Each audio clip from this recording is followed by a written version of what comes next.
Hello, hello, hello, and welcome to English Learning for Curious Minds by Leonardo English, the show where you can listen to fascinating stories and learn weird and wonderful things about the world at the same time as improving your English. I'm Alistair Budge, and today we are going to be talking about a lady called Elizabeth Alexandra Mary Windsor, a lady you probably know by the name Queen Elizabeth II. We'll talk about the life of Queen Elizabeth, how she was never meant to be queen in the first place, how she and the country developed over the years. We'll talk about some of the controversies she has survived, how she changed the monarchy, and we'll also have time to hear about some unusual experiences she has had.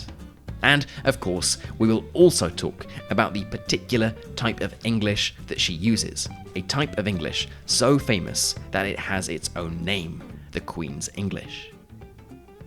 Okay then, let's get started.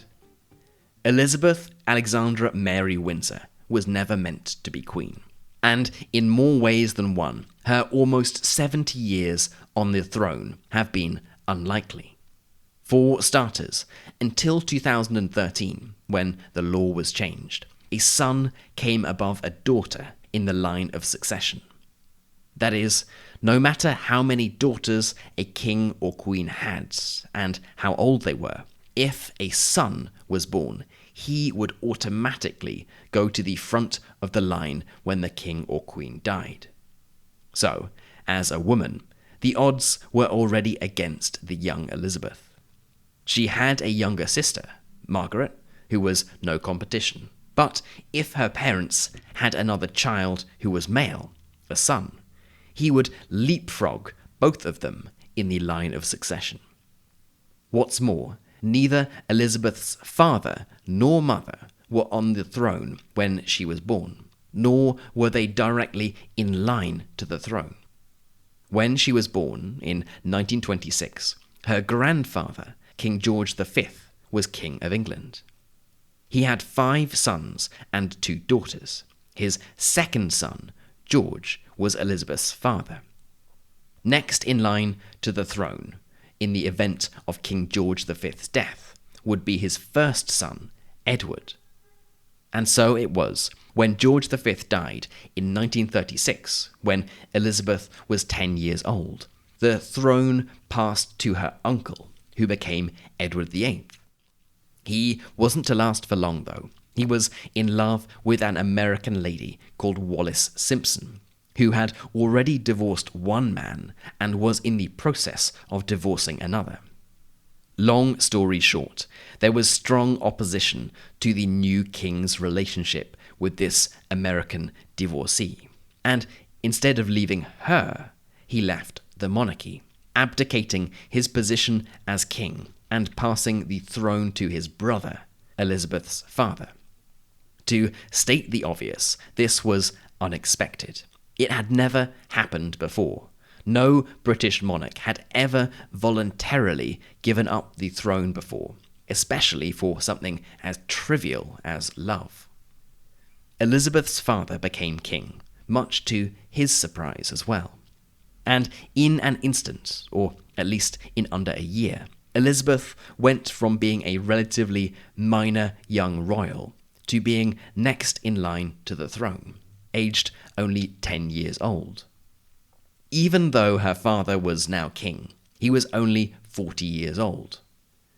Young, comparatively speaking, and Elizabeth no doubt thought that she would be able to live out her childhood in relative obscurity, as a semi-normal person, before having to take on the duties of queen herself, if that was what was required. It wasn't to be. In 1952, after 15 years on the throne, her father died of a blood clot when Elizabeth was only a couple of months away from her 26th birthday. Like many men at the time, he had been a heavy smoker and died shortly after his 56th birthday. Elizabeth was in Kenya at the time, on a tour with her new husband, Philip. She learned of her father's death from the local news. in an instant, all eyes were on her, on this 25-year-old girl. Up until then, she had lived a relatively secluded life. She hadn't gone to school, and instead had been taught by private tutors at her family home.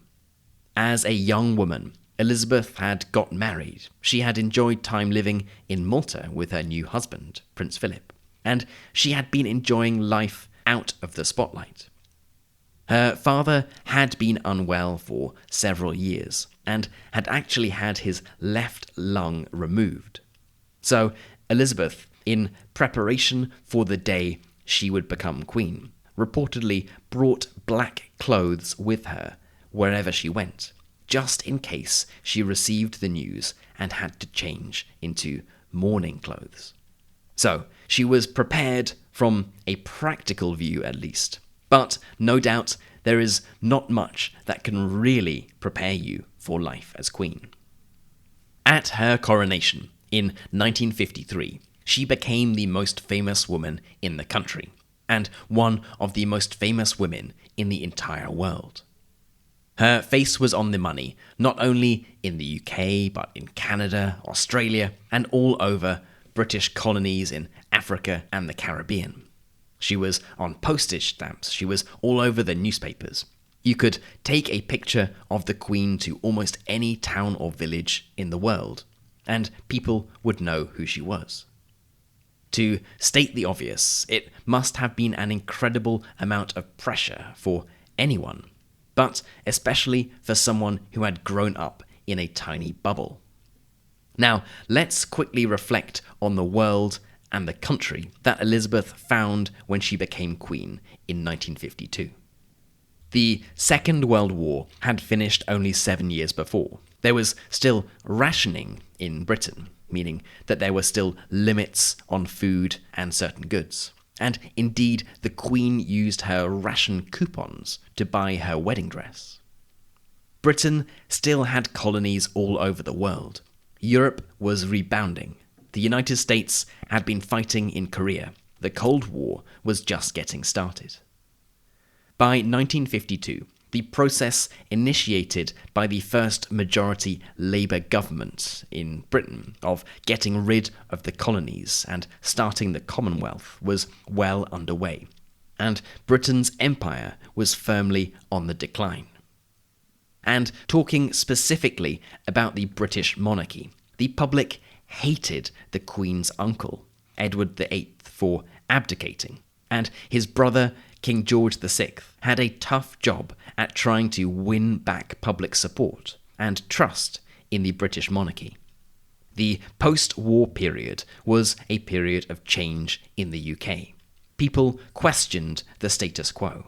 The Labour government introduced heavy taxes on wealth, and there were real question marks over whether the UK should have a monarch as its head of state. Looking across the Channel, France seemed to be doing okay without a monarch. Italy had got rid of its monarch, and let's not forget that the British people had revolted against their monarch before, and executed the king and abolished the monarchy in 1649. So it wasn't a complete impossibility that it could happen again. So when Elizabeth was crowned queen, the UK, its monarchy, and the wider world was in a slightly precarious, a difficult situation.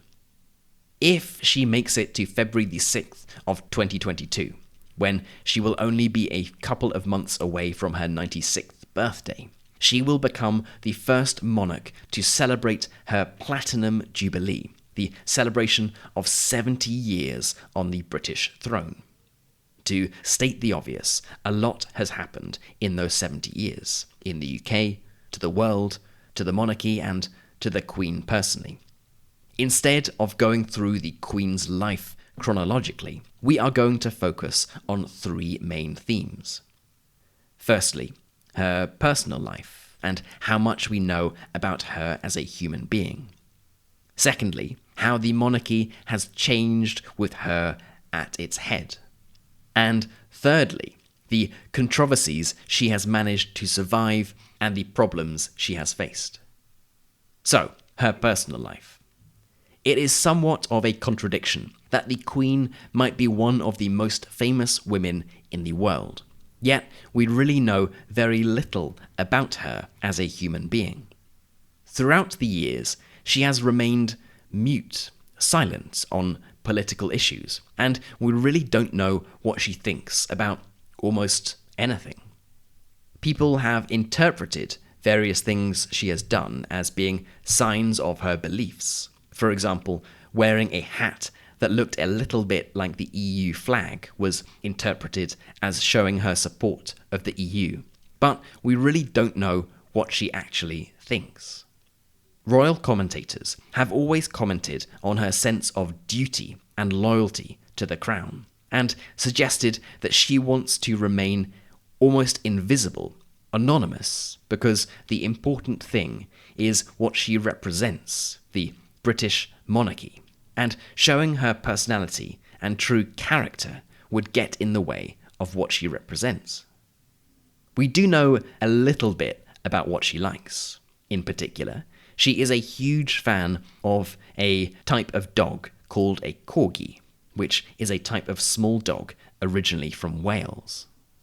On an interesting linguistic note, the word Corgi actually comes from the Welsh words for cor, meaning dwarf or very small, and gi, meaning dog. So Corgi just means dwarf dog in Welsh. In any case, the Queen loves them, and has had over 30 different Corgis over the course of her life. They are reportedly not very well behaved and run all over Buckingham Palace, sitting on the sofas and generally causing trouble. There are all sorts of stories about how the Queen does things like drinks a glass of champagne every night before bed, and how she has been wearing the same nail polish since 1989. But these stories tend to use a lot of anonymous sources, and although they might make for fun newspaper articles, they're probably as much fiction as they are fact. Our second theme is how the monarchy has changed under her tenure while she has been queen. As far as this is concerned, even the most devout Republican would have to admit that the Queen has been effective at modernising the British monarchy and appealing to the public, both in the UK and abroad. She and other members of the royal family have made thousands of public appearances, visiting hospitals, schools, becoming patrons of charities. She has allowed documentaries to be made about the royal family, and has presented the royal family as more accessible and more human than ever before. And this is in a large part due to the Queen, personally, due to Elizabeth. She, as an individual, is still very popular in the UK and abroad. In the UK, recent surveys have around 72% of the population saying that they approve of her. She is also hugely popular in America. There's been a national poll in America of the public's most admired man and woman every year. Since 1948, the Queen has been in the top 10 list 38 times, more than any other woman in history. The second, by the way, is Jackie Kennedy, who has appeared 27 times. In 2021, the Prime Minister of Australia, Malcolm Turnbull, when he was asked about Australia becoming a republic, said about the Queen, "She's been an extraordinary head of state, and I think, frankly, in Australia, there are more Elizabethans than there are monarchists." So, he is saying that people in Australia are bigger fans of the Queen, the person, than what the Queen represents. This is somewhat ironic, given how hard the Queen tries to hide her personality and put all the focus on what she represents. But she would no doubt be happy that she is helping solidify the reputation of the monarchy for the next generation.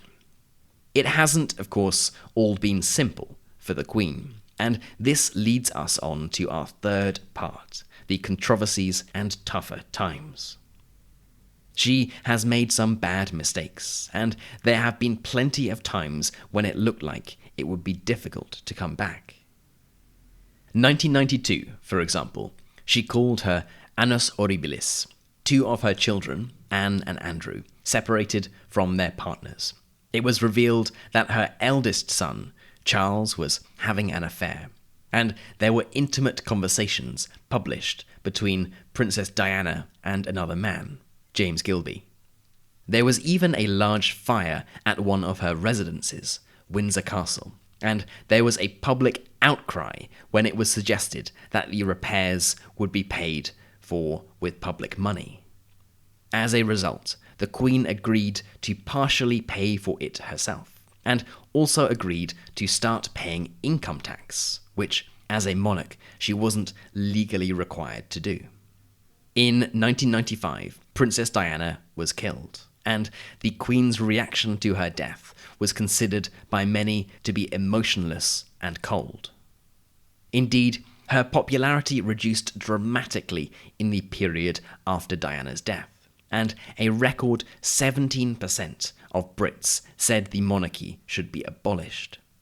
Yes, 17% isn't that much, but just 3.5 years before, partially out of sympathy for the Queen's terrible year, only 9% of people wanted to abolish it. More recently, as you may be aware, her grandson Harry and his wife Meghan Markle decided that they would remove themselves from the British monarchy, and did several high-profile interviews directly and indirectly criticising senior members of the royal family. And let's not forget the ongoing problems with her third and reportedly favourite son, Andrew, and his association with the convicted sex offender, Jeffrey Epstein. As far as the Queen's mistakes go, it is worth reminding ourselves that the Queen is 95 years old, was married for 73 years, and has had 4 children, the oldest of whom is 72 years old. It's a long life and a larger-than-average family, so it is only human that there will be mistakes and unhappiness along the way.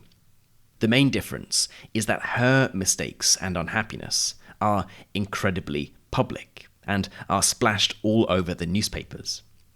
Critics of the Queen would certainly say that the fact that she has ended up with 3 of her 4 children in failed marriages, and her reportedly favourite child, Andrew, accused of sex abuse, suggests that she may have neglected her duties as a parent. Now, as a final part to today's episode, let's talk about the language of Queen Elizabeth. You have probably heard the expression, the Queen's English. Some people think that this is the same as BBC English or received pronunciation, but it's really not. Or at least the Queen doesn't speak in BBC English or in received pronunciation, or what we might call standard English. I'll play a little clip of her speaking in a minute, but there are a few things I want to tell you to look out for first. Firstly, look out for how she pronounces O. It's more like ew. It's a very guttural sound. Listen to how she says ago and often instead of ago and often. Her vowel sounds tend to be quite a lot longer, so she says happy rather than happy. Listen out for it in Happy Christmas or Happy Christmas.